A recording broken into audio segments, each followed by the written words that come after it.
बिस्मिल्लाहिर्रहमानिर्रहीम अस्सलाम वालेकुम नाज़रीन मोहतरम। 21 जून साल 2026 एतवार का दिन। मैं आपका मिसबान गुलाम मुस्तफ़ा। उम्मीद है कि आप लोग जहाँ भी होंगे बखैर व आफियत होंगे।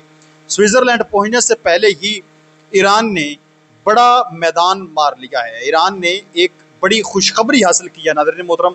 ट्रंप को उसकी औकात जो है वो अब यकीनी तौर पर याद आ चुकी है। जॉर्जिया मेलोनी जो हैं उन्होंने एक तबाकुन स्टेटमेंट जारी की है। सीधा सीधा आप कह लें कि ट्रंप को तो थप्पड़ ही उन्होंने जड़ दिया है।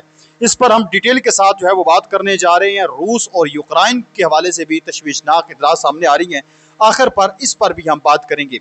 सबसे पहले आप लोग जानते हैं कि इटली की जो वज़ीर आज़म है जॉर्जिया मेलोनी और इसके साथ साथ जो अमेरिका के सदर हैं डोनाल्ड ट्रंप, इनके दरमियान शदीद तरीन किस्म की लड़ाई चल रही है। और ये मामला इस जो ईरान अमेरिका जंग है इस दौरान पेश आया था। फिर उसके बाद थोड़ी सी नरमी हुई और दोबारा जब फ्रांस के अंदर G7 समिट चल रहा था वहां पर सदर ट्रंप गए और फिर वहां पर इटली की वज़ीर आज़म जॉर्जिया मेलोनी भी मौजूद थी।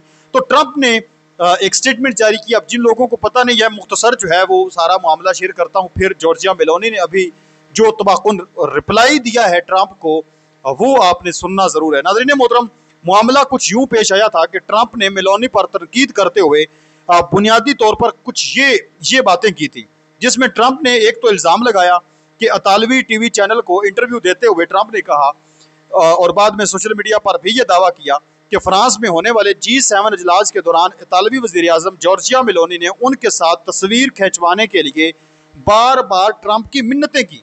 ट्रंप ने कहा कि उन्होंने सिर्फ इसलिए तस्वीर नहीं खिंचाई क्योंकि उन्हें मेलोनी पर उन्होंने इसलिए तस्वीर खिंचवाई क्योंकि उन्हें मेलोनी पर तरस आ गया था। ये असल में मामला कब पेश आया था आगे आगे चलकर आप सुनेंगे तो आपको पता चलेगा।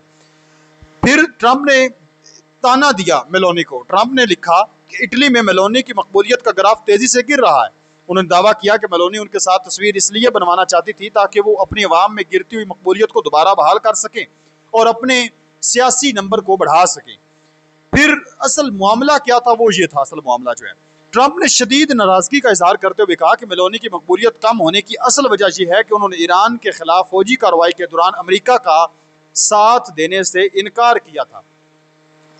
इटली ने अमेरिका को अपने फौजी अड्डे और फिजाई पट्टी इस्तेमाल करने की इजाजत नहीं दी थी, जिससे अमेरिकी फौज को बड़ी लॉजिस्टिक जो मुश्किलात हैं उनका सामना करना पड़ा। अमेरिका हर साल नेटो और इटली के तहफ़्फ़ुज़ के लिए अरबों डॉलर खर्च करता है, लेकिन मेलोनी ने ज़रूरत के वक्त अमेरिका का साथ नहीं दिया। ट्रंप को असल जो बीमारी थी, जो असल दर्द था ट्रंप को, वो ये था कि जो जॉर्जिया मेलोनी ने ईरान जंग में ईरान का साथ दिया, ट्रंप की मुखालफत की, यानी वो न्यूट्रल रही, लेकिन अगर वो अमेरिका के खिलाफ थी तो साफ जाहिर है फिर वो ईरान के हक में थी। तो इस वजह से ट्रंप को ये बड़ा दर्द था। इस वजह से उसने ये स्टेटमेंट जारी की और वो मौका तलाश कर रहा था कि मैं जॉर्जिया मेलोनी को आड़े हाथों लूं। लेकिन ये इल्ज़ाम तो इसने लगाए। आगे से जो बयान जारी किया है जॉर्जिया मेलोनी ने, उसने एक मरतबा फिर ट्रंप के आप कह लें कि बोलती बंद कर दिया।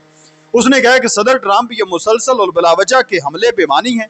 जहां तक मेरी मकबूलियत का ताल्लुक है तो आपका दोस्त होना यकीनन इसमें मददगार साबित नहीं हुआ और ना ही ये कि आपके साथ मेरे ताल्लुकात पर मुनसर है। वो कहती हैं कि ये कोई मतलब मानी नहीं चीज़ रखती कि आप मेरे दोस्त हैं तो मेरी मकबूलियत बढ़ रही है। ऐसी ये बात अपने जहन से आप निकाल दें।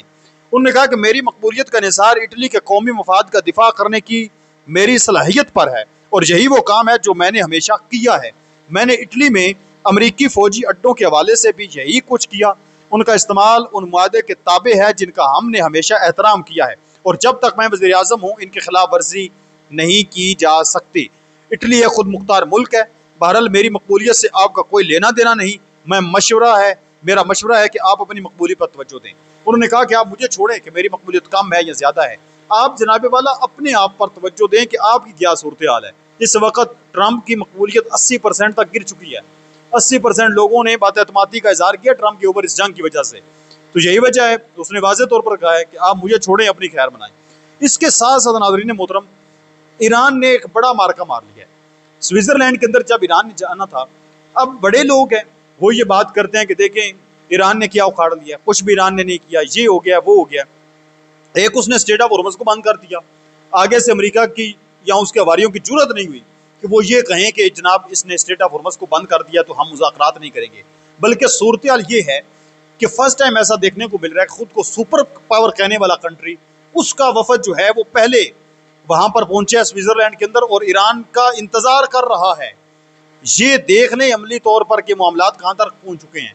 तो ये आप कह लें कि मुज़ाकरात शुरू होने से पहले ही ईरान ने बड़ा मार्का मार लिया है। ईरान ने जो है वो वाज़े तौर पर अपनी जो फतह है उसके झंडे गाड़ दिए हैं और अमेरिका ने फतह को तस्लीम कर लिया है। इसी वजह से उसका वफद पहले पहुंचा है और ईरान का वफद जो है वो बाद में जा रहा है और पाकिस्तान के तरले मिनते करके पाकिस्तान के वहाँ पर वज़ीर दाखिला पहुंचे हैं, तो उसके बाद वहाँ पर जा रहे हैं। फिर जो मोहसिन रज़ाई साहब हैं जो ईरान के वज़ारत ख़ारिजा के तर्जुमान हैं, उन्होंने कुछ मुतालबात रखे हैं कि हम वहाँ पर जाकर ये बात करेंगे। ये नौबत आ चुकी है। तो आप ईरान की इस वाज़े तौर पर जीत पर क्या कहते हैं, आपने मुझे कमेंट सेक्शन के अंदर वाज़े तौर पर लाजमी बताना है। ईरानी वफद स्विट्ज़रलैंड के लिए रवाना हो चुका है और अब चूँकि सुबह आप ये वीडियो देखी और मैं रात के पहर ये वीडियो रिकॉर्ड कर रहा हूँ, तो अभी ये रवाना हुआ है और सुबह तक पहुँच जाएगा।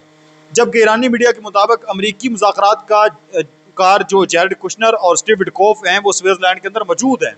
कतरी वज़ीर आज़म भी इस वक्त स्विट्ज़रलैंड के अंदर मौजूद है। पाकिस्तान का वफद भी वहाँ पर पहुँचने वाला है।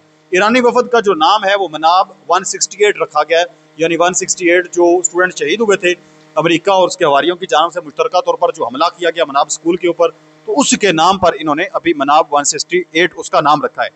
मनाब 68 में तलबा समेत 168 अफराद को अमरीकी हमले में शहीद किया गया था। ईरानी वफद की क़यादत मोहम्मद बाकर कलिबाफ कर रहे हैं और वफद में नायब बैनुल-अक़वामी अमूर बराए supreme national security council secretariat Ali Bagheri भी शामिल हैं।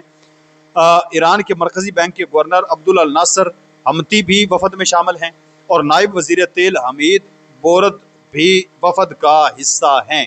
ये ईरान की जानब से आम तरीन लोग गए हैं। इसके साथ साथ इस वक्त नाज़रीन मोहतरम जो रूस और यूक्रेन है उनमें भी खौफनाक किस्म की इस वक्त जंग जो है वो चल रही है। 20 जून 2026 को अगर हम बात करें तो रूस यूक्रेन जंग चौथे साल में दाखिल हो चुकी है। हालिया दिनों में यूक्रेन ने रूस के दारुल हुकूमत मास्को पर बड़े पैमाने पर ड्रोन हमले किए हैं, जबकि रूस यूक्रेनी शहरों पर मुसलसल बमबारी कर रहा है। सबसे बड़ी खबर यह सामने आई है कि यूक्रेन ने मास्को के करीब वाक़ बड़ी ऑयल रिफाइनरी पर दोबारा हमले किए हैं। 16 और 18 जून को भी हमले किए थे। रिफाइनरी में शदीद आग लगी है, प्रोडक्शन मुतासर हुई है, आसमान पर काला धुआं छाया गया था। मास्को के तमाम एयरपोर्ट्स पर फ्लाइट्स तक मुअत्तल कर दी गई थी। ज़ेलेंस्की ने इसे लॉन्ग रेंज सैंक्शंस करार दिया। इसके बदले में रूस ने जवाब में यूक्रेन के एनर्जी इंफ्रास्ट्रक्चर खास तौर पर जो ओदेसा, सम्मी, तार्कीव पर ड्रोन और मिसाइल हमले किए, जिनमें शहरी इलाक़े हुई। क्रेमलिन ने यूरोप के किसी अल्टीमेटम को मुस्तरद करते हुए बड़े इंतकामी हमलों की भी धमकी दी है। तो इनके दरमियान भी एक खौफनाक इस वक्त जंगी माहौल जो है वो बना हुआ है। आप इस पर क्या कहते हैं ज़रूर बताएं। मिलते हैं और नई वीडियो में, तब तक अपना और अपने प्यारों का ढेर सारा ख्याल रखें। नेक्स्ट वीडियो तक अल्लाह निगहबान। पाकिस्तान हमेशा जिंदाबाद।